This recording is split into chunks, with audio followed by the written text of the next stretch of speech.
Ramona had 3 rules for surviving life on Arcturus Station. Don't touch anything that glows without asking first. Don't complain about the recycled air, and absolutely, under no circumstances, volunteer for extra assignments. Naturally, she'd broken Rule 3. "It's just temporary," Administrator Una had said, her smile tight enough to crack diamonds. "Just until we find a proper xenopsychologist. You're good with living things, aren't you?" Ramona was a botanist. She studied plants that didn't have teeth, claws, or a documented history of ripping through reinforced hull plating when sufficiently motivated. But Una hadn't really been asking, and now Ramona found herself on a station that housed 15 displaced Moltari cubs, apex predators, every single one of them. Orphaned by a war she barely understood and didn't want to think about too hard.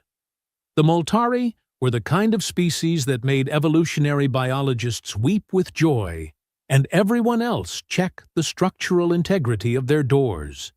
Feline in the way that tigers are technically cats, they stood on digitigrade legs, possessed retractable claws that could shred titanium composite, and had bioluminescent markings along their spines that pulsed with their moods.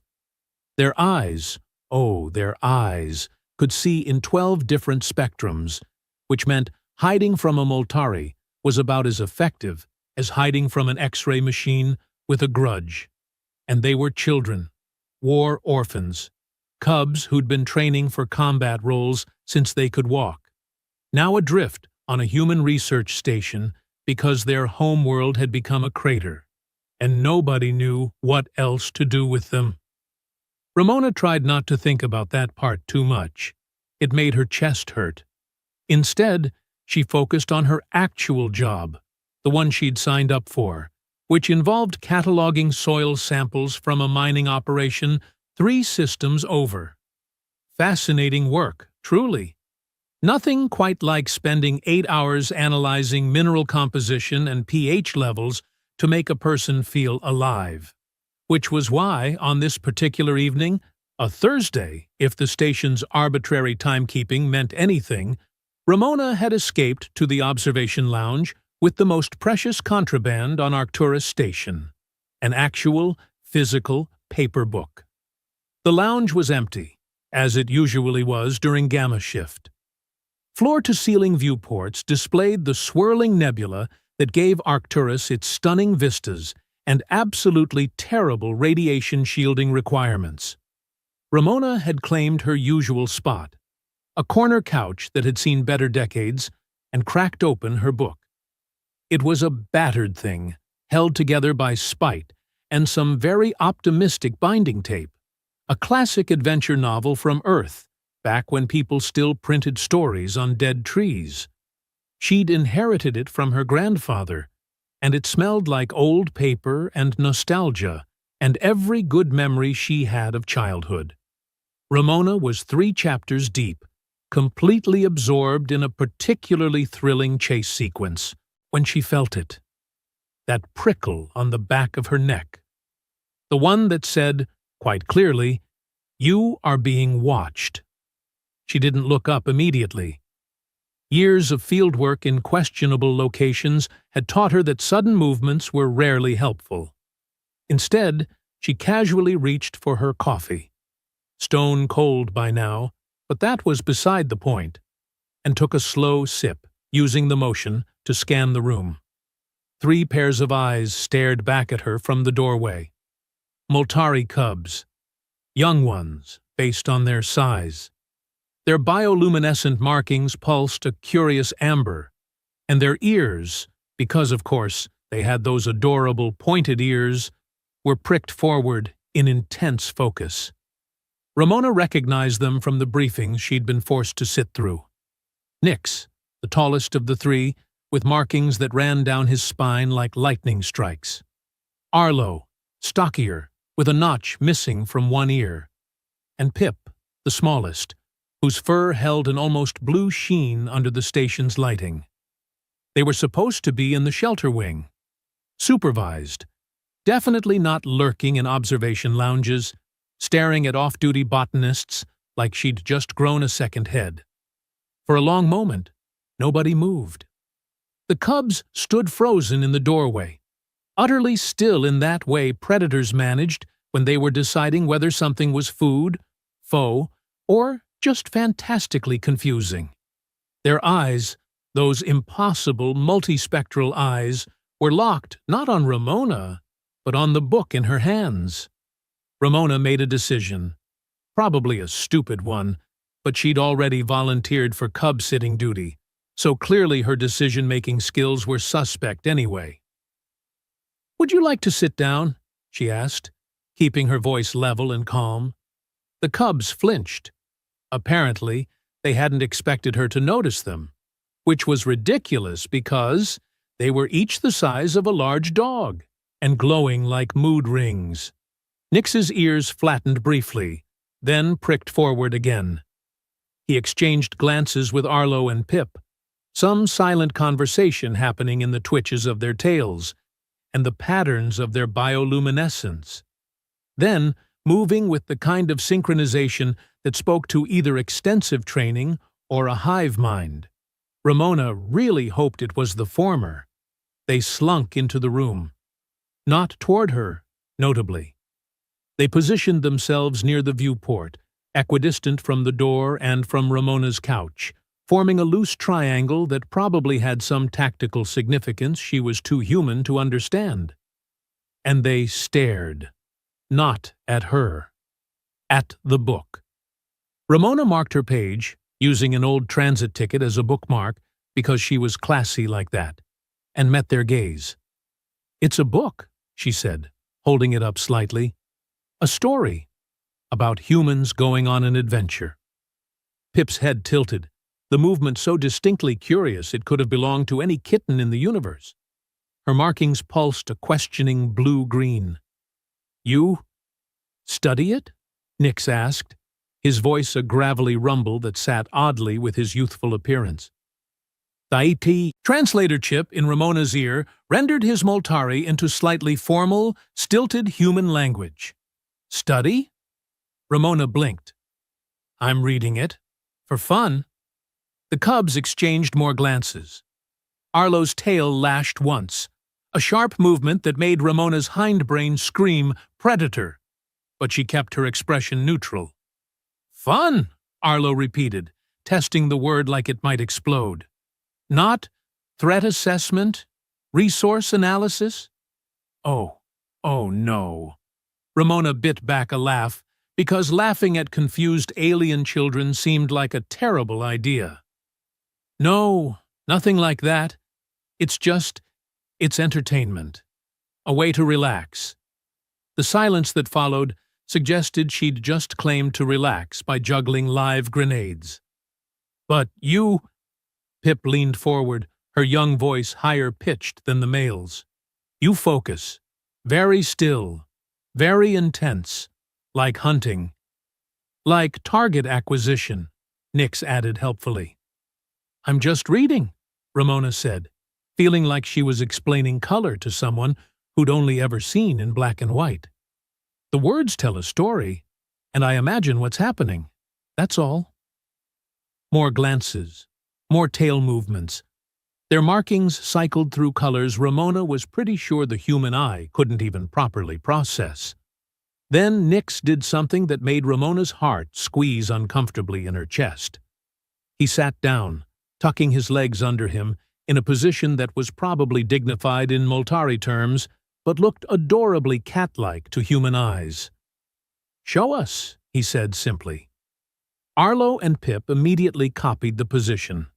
3 pairs of impossible eyes locked on her with an intensity that suggested she was about to perform surgery, not read a paperback novel. Ramona should have said no, should have escorted them back to the shelter wing, filed an incident report, let someone else handle this. Instead, she opened the book to the beginning of the chapter and started reading aloud. The cubs listened with a focus that was almost unnerving. They didn't fidget, didn't interrupt, barely seemed to breathe. When Ramona reached for her coffee without looking up, a habit born of countless late-night reading sessions, she heard a small, sharp intake of breath from Pip's direction. She glanced up.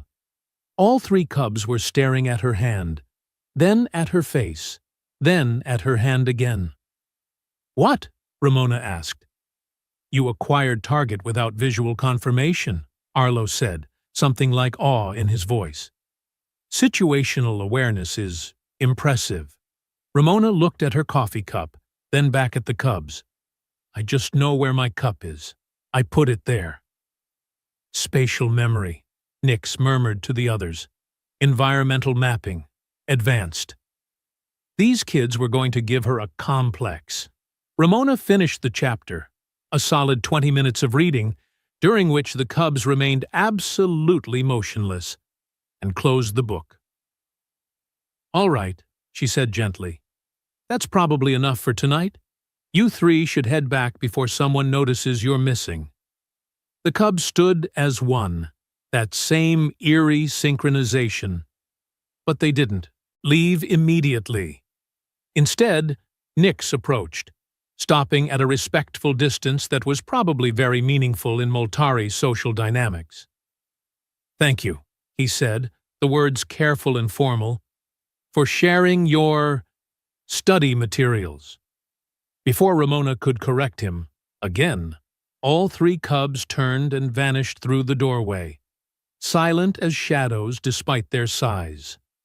Ramona sat alone in the observation lounge, her cold coffee forgotten, her book still warm in her hands, and wondered what exactly had just happened. She didn't have to wonder long. The next morning, when she arrived at her lab, a cramped space she shared with two other botanists who were currently planet-side, she found a small pile of objects arranged neatly outside her door. A broken data pad, its screen cracked in a starburst pattern.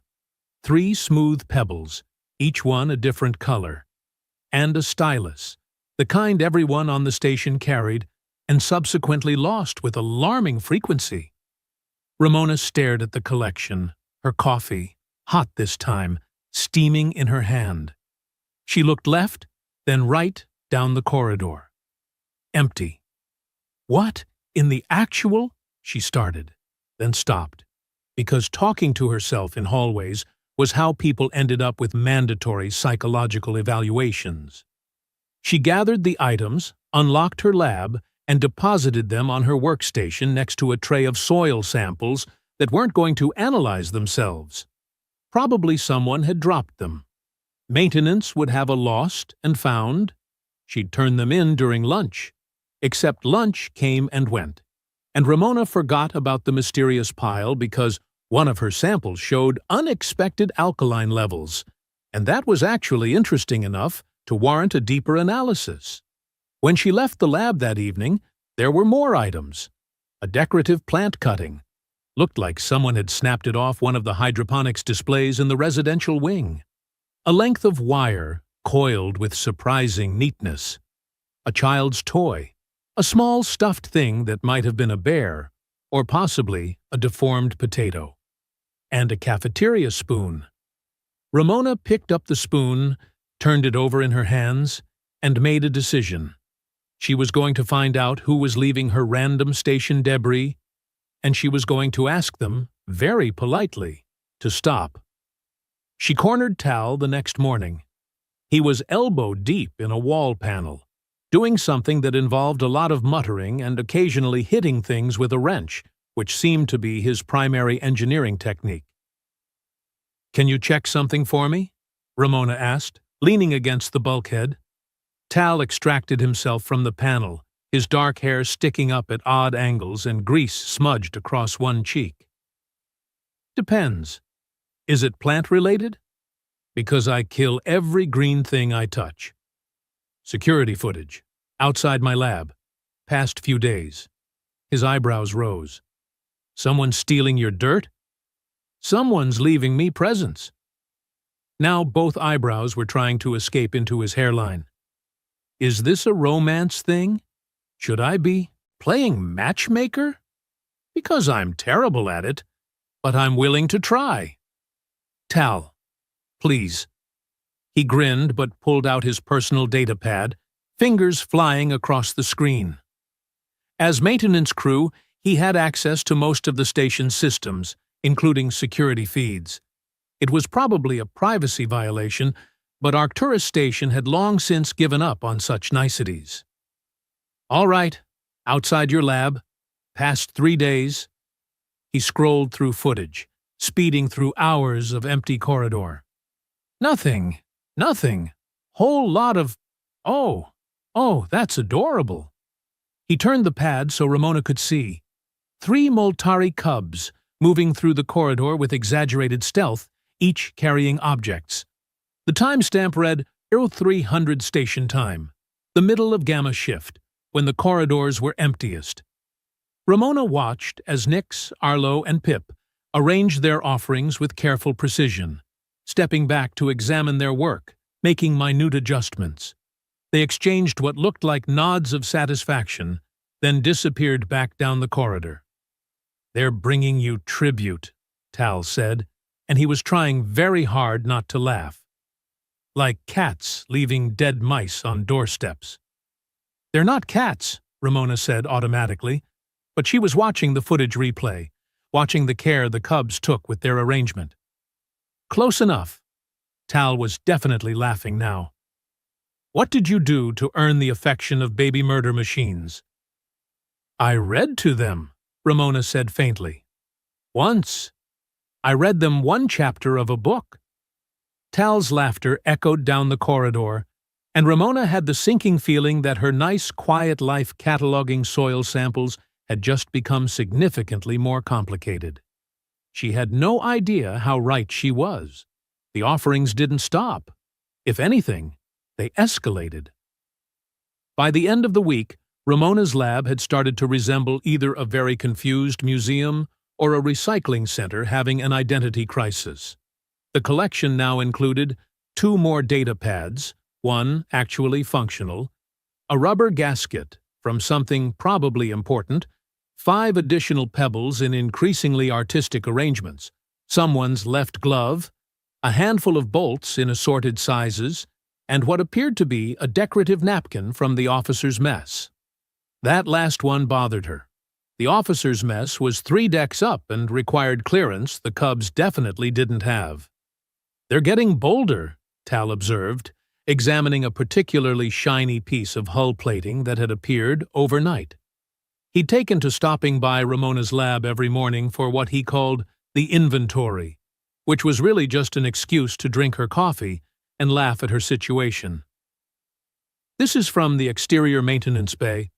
Do you know how many locked doors are between the shelter wing and exterior maintenance?" "I'm afraid to ask," Ramona said, running soil analysis number 36 and trying to pretend her life was normal. 6. The answer is 6 locked doors. Tal turned the hull plating over, admiring the way it caught the light. "These kids have better infiltration skills than our actual security team." "That's not comforting." "It's not meant to be. It's a statement of fact." He set the plating down carefully, as if it were precious. "You know what's really interesting, though? Look at the footage from last night." He pulled up his pad, and Ramona abandoned her soil samples because they'd been boring anyway.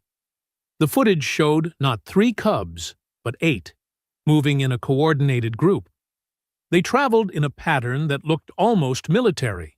Scouts ahead, main group in the middle, rear guard watching their backs. "They're recruiting," Ramona said. "Oh, it gets better. Watch what they're doing." The footage showed the cubs stopping at a maintenance junction. Nix, she could identify him by his lightning strike markings even on the grainy security feed, appeared to be giving instructions. He gestured with his paws, his tail moving in deliberate patterns.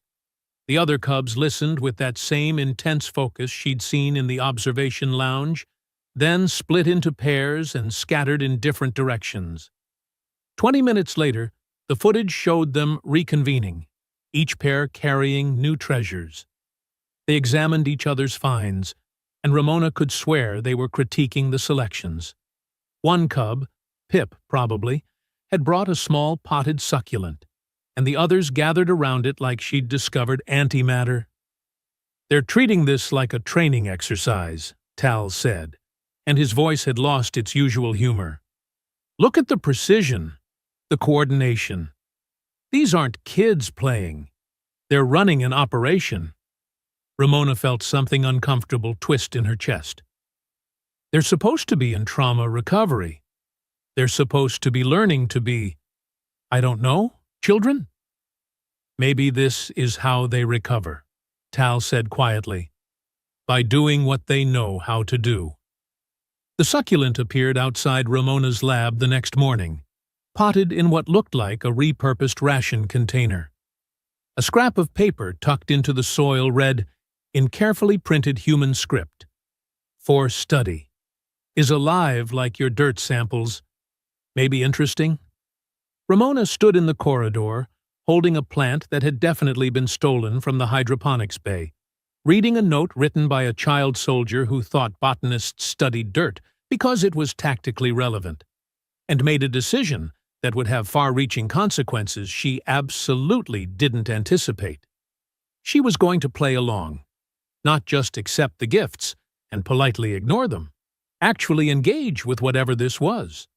If it helped the cubs, if it gave them structure and purpose, then she'd examine every single random object they brought her like it was the most important discovery in the galaxy. The succulent went on her workstation, right next to her analysis equipment. When Tal arrived for his morning coffee and mockery routine, she was already cataloging it in her personal database. "You're encouraging them," he said, but he was smiling. "I'm being a good mentor," Ramona replied primly. "You're their commanding officer now. You know that, right? In their heads, you've accepted their reconnaissance reports." "Don't be ridiculous." Tal just laughed and showed her the new footage. 15 cubs this time. The entire shelter population moving through the station's corridors like a special operations unit. They'd divided into 5 teams of 3, each team assigned to a different section of the station. The footage showed them observing crew members, noting what items people touched or used frequently, analyzing traffic patterns. "They're learning the station's routine," Tal said. "Guard rotations, maintenance schedules, when the mess halls are busiest. Look, that team is mapping the ventilation system." "Why would they need to map the ventilation system?" "Because crawl spaces are how you move undetected, obviously." Tal said this like it was common knowledge, which, given his maintenance background, it probably was. "These cubs are treating your gift collection game like a full intelligence-gathering operation. It's actually kind of brilliant." Ramona watched a team of cubs carefully note which crew members used, which corridors, their small forms pressed into shadows, invisible to anyone not specifically looking for them. "This is getting out of hand." "This got out of hand when you read them a bedtime story, and they decided you were training them in advanced reconnaissance techniques." Tal paused the footage on a frame showing Nix directing 2 other cubs toward the recycling center. "Question is, what are you going to do about it?" That question answered itself around midday, when Ramona returned from lunch to find Administrator Una standing outside her lab, arms crossed, expression hovering somewhere between exasperated and bewildered. "Would you like to explain," Una said with dangerous calm, "why engineering reported an entire toolkit missing, only for me to discover it sitting outside your laboratory?" Ramona looked at the toolkit in question.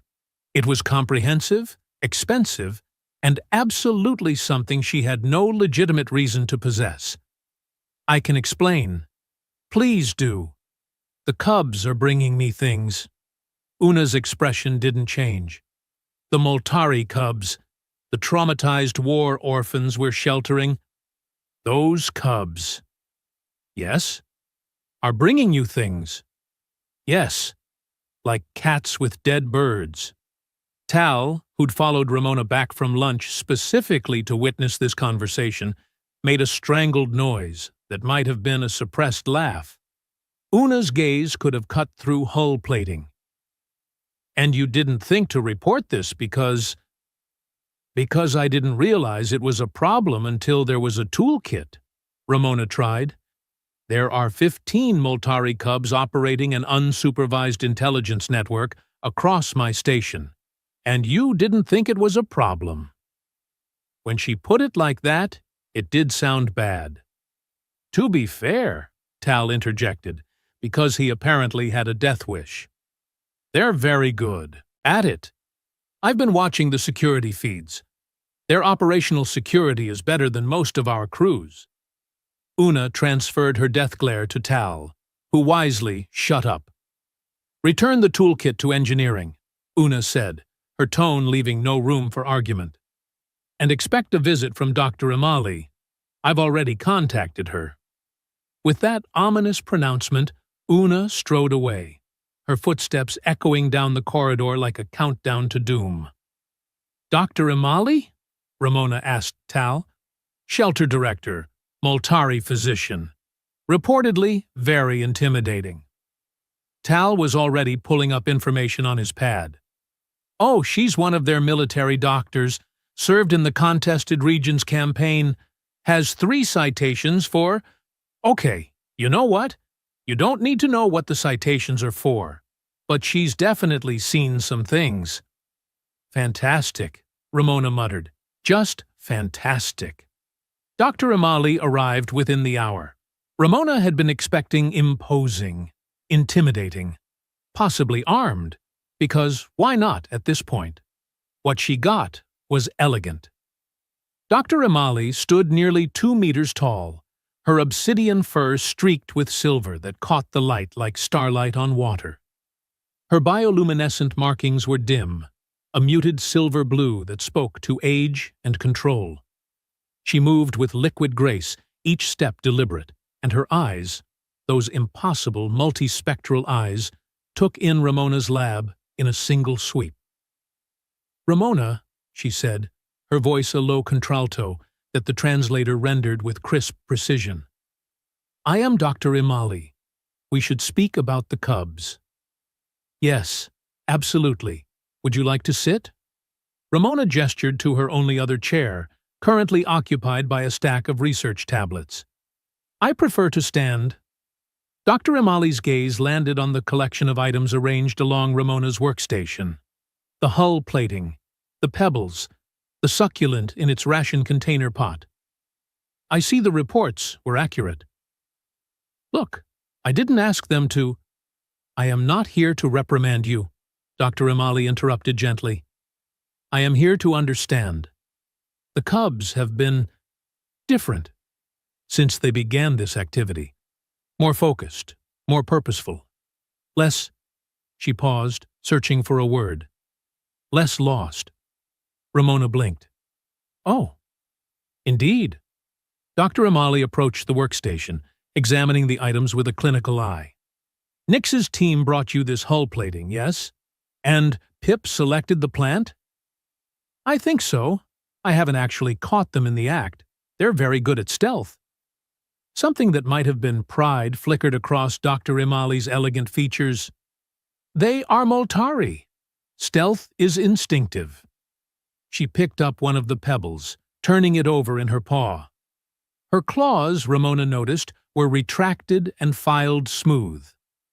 "May I ask what you do with these items?" "I examine them," Ramona said honestly. "I make observations. Sometimes I look up where they might have come from, or what they're made of. I try to treat each one like it matters. Because to the cubs, they do matter." Dr. Imali set the pebble down, with care. In Moltari culture, young warriors bring trophies to their commanding officers, proof of successful missions, evidence of skill development. But these aren't trophies. They're just random station debris. To you, perhaps. To cubs who have lost everything, their homes, their families, their purpose.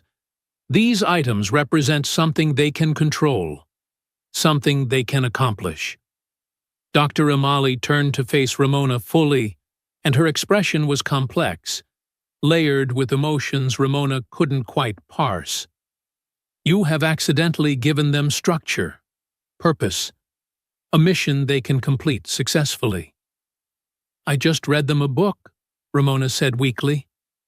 You gave them your attention, your focus, and when they offered you their findings, you did not dismiss them or laugh. You accepted their gifts with seriousness and respect.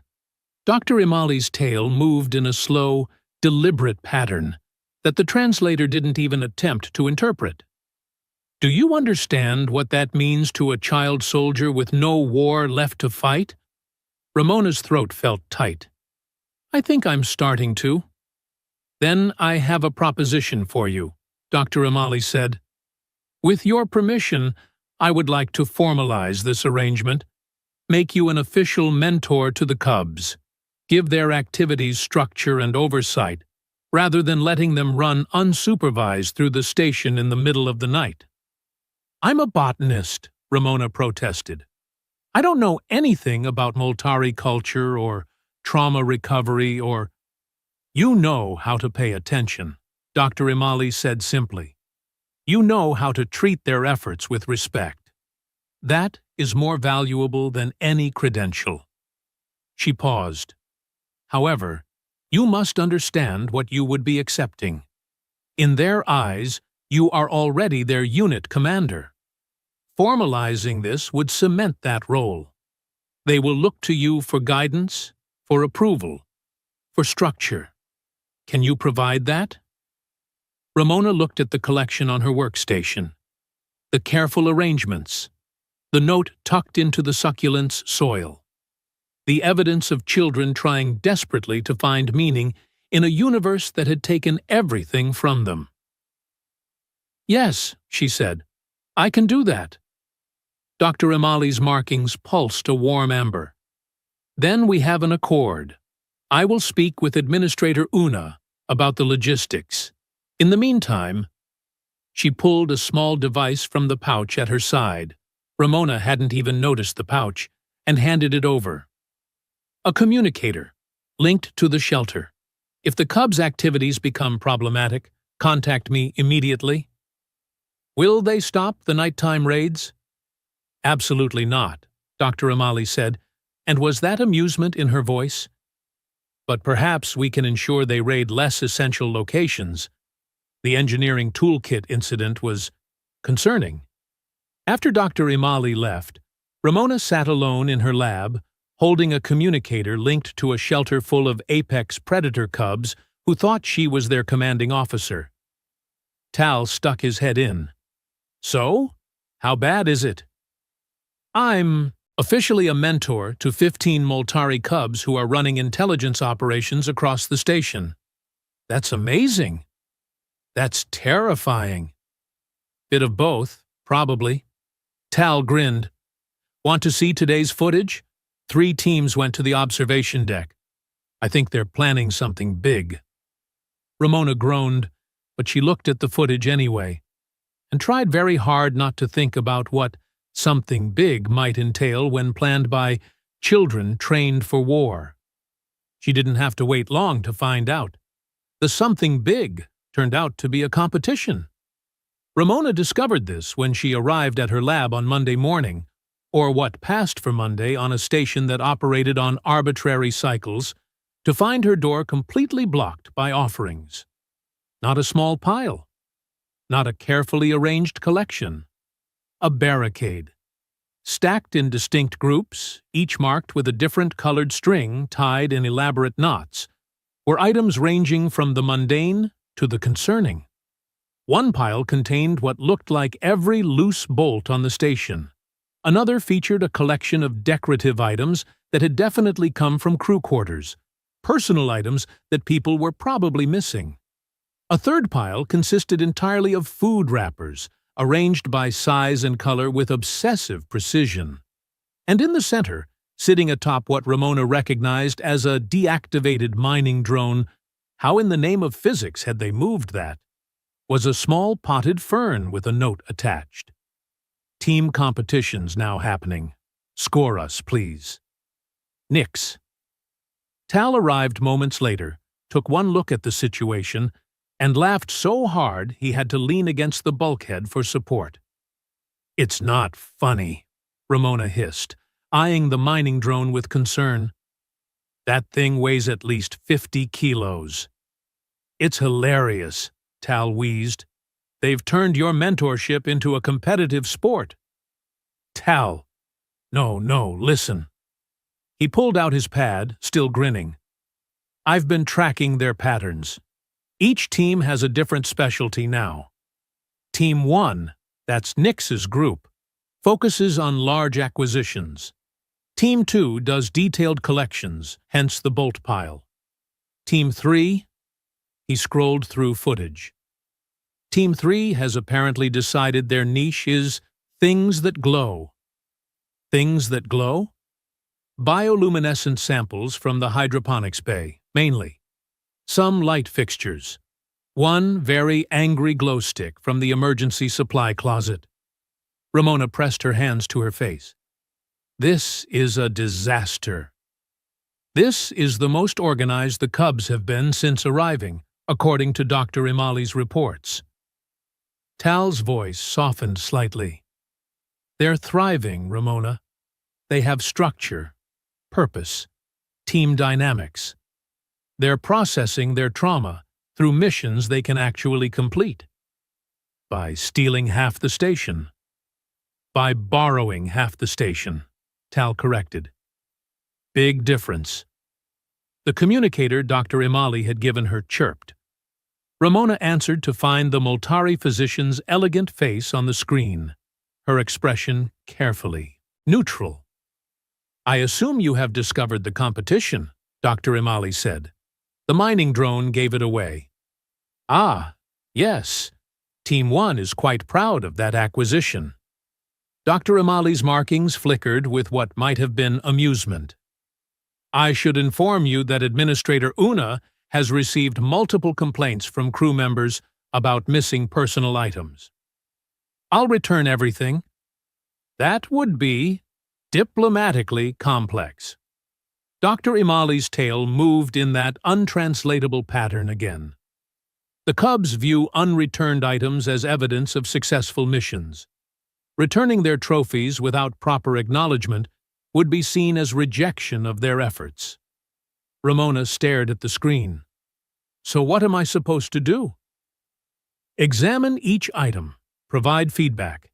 Then we can facilitate returns through official channels, framed as mission completion, rather than you stole someone's belongings." Dr. Imali paused. "I have taken the liberty of informing the crew that any items they wish to remain private should be properly secured. Several have responded by leaving items specifically for the Cubs to find." "They what?" "Humans are remarkably adaptable," Dr. Imali observed, "and many find the Cubs endearing, despite their concerning skill at infiltration. The head chef has begun leaving expired ration bars in accessible locations. Engineering has designated a bin of spare parts as training materials. Even Administrator Una has, though she would deny it, left several decorative rocks near high-traffic areas." Ramona looked at the piles blocking her lab entrance, at the mining drone, at the carefully color-coded teams. "This is insane." "This is healing," Dr. Imali corrected gently. "Unconventional, yes, but effective." Her image flickered as she checked something off-screen. "I must go. The Cubs are requesting formal score sheets for their competition. I suggested they ask you directly." "Wait!" The screen went dark. "She hung up on me," Ramona said to Tal. "She's good at that," Tal agreed. "So, you gonna score the teams, or what?" Ramona looked at the barricade, at the evidence of 15 Cubs working together, planning operations, supporting each other, at children finding purpose in the aftermath of war. "Get me some data tablets," she said, and something to measure the mining drone with. If I'm doing this, I'm doing it properly. The scoring took 3 hours. Ramona documented each item, noting acquisition difficulty, creativity of selection, and, because she was still a scientist, damn it, any interesting properties.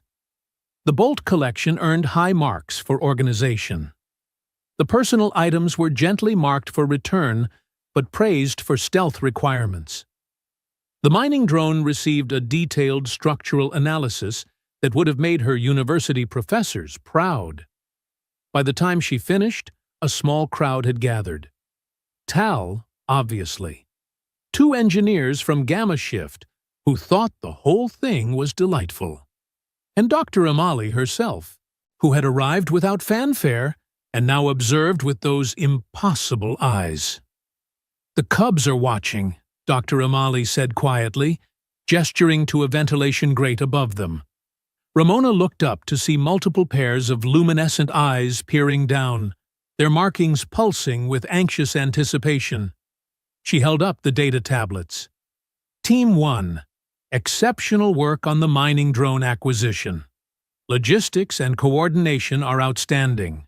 However, next time, please ensure your target isn't critical infrastructure. Excited chittering echoed from the ventilation system. Team 2. Your organizational skills are remarkable. The Bolt categorization shows attention to detail. Gold star for inventory management. More chittering, different pitch. Probably Team 2. Team 3. Creative thinking with the bioluminescent samples. Points for scientific curiosity. However, please stop taking light fixtures from occupied quarters. Slightly chastened chirping this time. And all teams, excellent work overall. But moving forward, we're implementing new protocols. She glanced at Dr. Imali, who nodded. All acquisitions must come from approved zones.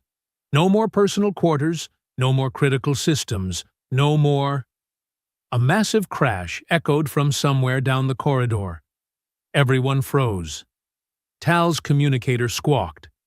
"Maintenance to Deck 3. We have a situation in the cargo bay. Something about Cubs and a shipping container."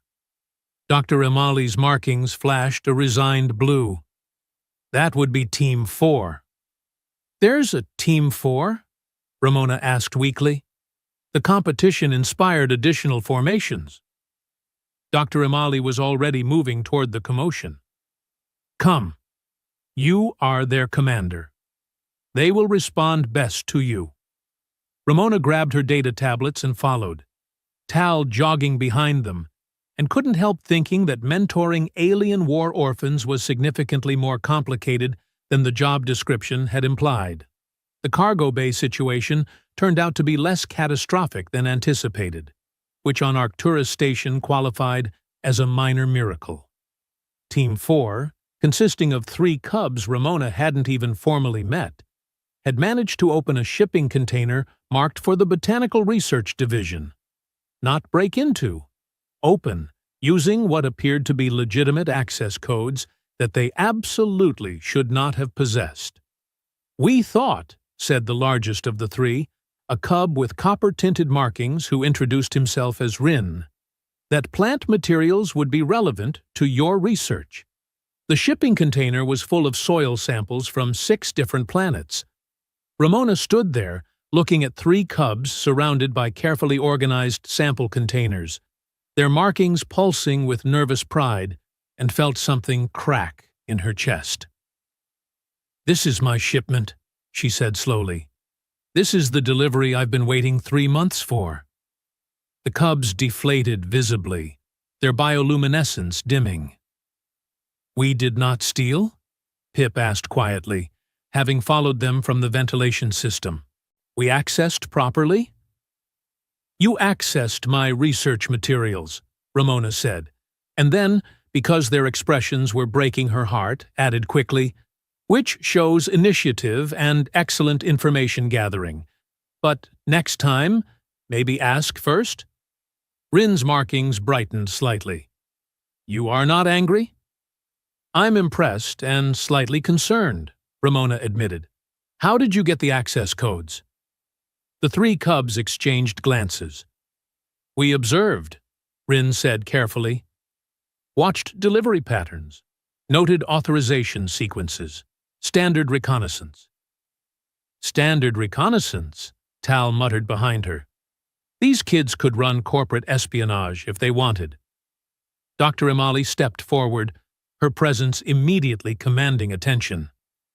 Team 4 will return to the shelter.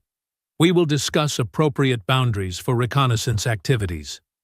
The cubs drooped but obeyed, filing past with apologetic chirps. As Rin passed Ramona, he paused. The samples are organized by planet of origin and mineral composition. We thought it would save you time. They had, Ramona noticed, organized everything. Perfectly. Better than she would have done herself. Thank you, she said, meaning it. That was genuinely helpful. Rin's entire demeanor transformed, his markings blazing with joy as he scampered after his teammates. You are too soft with them, Dr. Imali observed, but her tone held no criticism. They're trying so hard, Ramona said. They're children trying to be useful in the only way they know how. Yes. Dr. Imali's gaze followed the departing cubs. Which brings us to a necessary conversation. This competition, it is escalating. The cubs are becoming more ambitious, more bold. We must provide structure before someone gets hurt or causes actual damage. I agree, Ramona said, but I don't know what that structure should look like. Perhaps, Dr. Imali suggested, you could assign them actual tasks, channel their energy into productive activities rather than improvised missions. It was a good idea, a reasonable idea, and Ramona agreed to implement it starting immediately with proper parameters and designated collection zones, which made it all the more surprising when, 3 days later, the cubs went completely silent. No nighttime raids, no items appearing outside her lab, no cubs in the ventilation systems or lurking in corridors.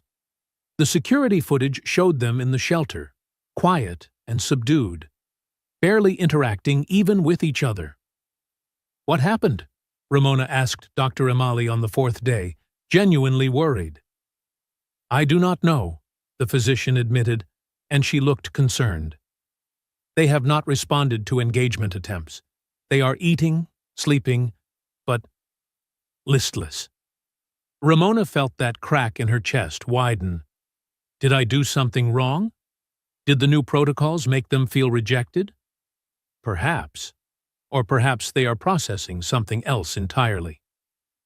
Dr. Imali's markings pulsed an uncertain amber. Moltari cubs are complex. Trauma does not heal linearly. Ramona spent that night in her lab, staring at the collection of items the cubs had brought her over the weeks.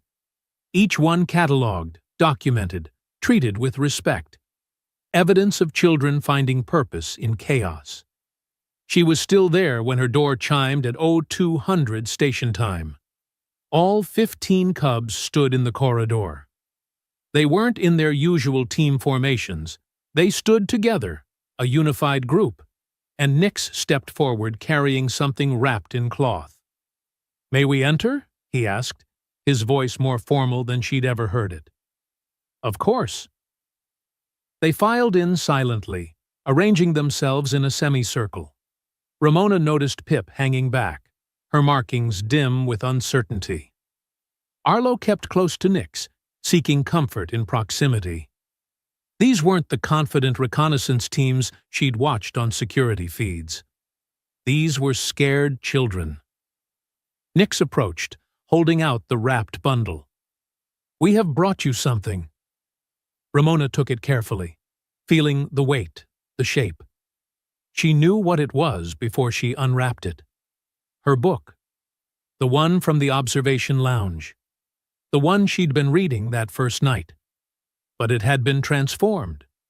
The broken spine reinforced with careful stitching. Loose pages resecured, with what looked like medical adhesive.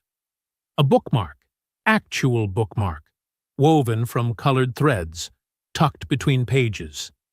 Even the cover had been cleaned, the binding tape replaced with something more durable. "We took it," Nick said, his voice small. "Weeks ago. We wanted to understand why it mattered to you." "We studied it," Arlo added. "Every page, every word we could translate." "And we learned," Pip said quietly, moving closer, "that humans value things not for tactical advantage, but because they bring comfort? Joy?" Ramona's vision blurred. "Yes, exactly that. We have been bringing you things we thought were important," Nix continued. "Items of strategic value. But we understand now. The book is important because you care about it, not because it contains intelligence." "We repaired it," Arlo said, "as apology, and as gift, not trophy, gift." Ramona set the book down carefully and knelt so she was at eye level with the cubs. "This is the most thoughtful thing anyone has ever given me. Thank you." The cubs' markings blazed with relief and happiness, a cascade of color that filled the lab with light. "Will you," Pip asked hesitantly, "read to us again? Not for training, just for the story?" Ramona picked up the book, her repaired, restored book, and opened it to the first page. "I'd love to." They settled around her, not in tactical formations, not maintaining sight lines and exit routes, but like children at story time, curled up, leaning against each other, seeking comfort and closeness. She read for an hour, then two. Some cubs dozed. Others listened with that intense focus, but softer now, less like analyzing intelligence, and more like simply enjoying the narrative. When she finally closed the book, dawn cycle was beginning. The cubs stirred reluctantly. "Same time tomorrow?" Nix asked hopefully. "Same time tomorrow," Ramona agreed. "But maybe at a more reasonable hour?" The cubs filed out, their markings pulsing contentment, already chattering among themselves about the story. Dr. Imali was waiting in the corridor. She must have been monitoring from the shelter. "That was well done." "They did all the hard work," Ramona said. "I just read them a story." "You gave them permission to be children again," Dr. Imali corrected. "That is no small thing." 3 weeks later, Administrator Una conducted a tour for a visiting dignitary, some politician evaluating the station's refugee programs. They passed Ramona's lab, which now bore an official designation, Cross-Species Enrichment Room. Through the window, the dignitary could see Ramona reading to a group of Moltari cubs. Some were drawing pictures of scenes from the story. Others took notes in careful script, practicing human writing. One particularly small cub, Pip, was curled in Ramona's lap, sound asleep. "What curriculum are you teaching?" the dignitary asked. Una smiled, something rare and genuine. "Literature, observation skills, and the art of thoughtful gift-giving." Inside the lab, Ramona closed the book. Immediately, the cubs scattered to their backpacks, a recent addition provided by Dr. Imali, and began pulling out items. But not random station debris. Drawings they'd made of their favorite story scenes. Questions they'd written down about human culture. A carefully pressed flower from the hydroponics bay, properly requested this time. And one particularly ambitious cub brought a newer book, its cover pristine, asking if Ramona would teach them to read it next. Ramona laughed, the sound warm and full of genuine joy, and gathered the offerings with the same respect she'd shown that very first pile of pebbles and broken data pads. "These are wonderful," she said. "Let me see what you've brought." And somewhere in the vast complexity of the galaxy, in a small lab on a research station that had never been meant for this purpose, 15 cubs who'd been trained for war learned a different kind of strength. The strength found in curiosity, in creativity, in the quiet act of paying attention to what matters to others. They'd brought her random things to study, yes, but along the way, they'd studied her right back, and learned that sometimes the best reconnaissance is simply noticing what brings someone joy and choosing to add to it.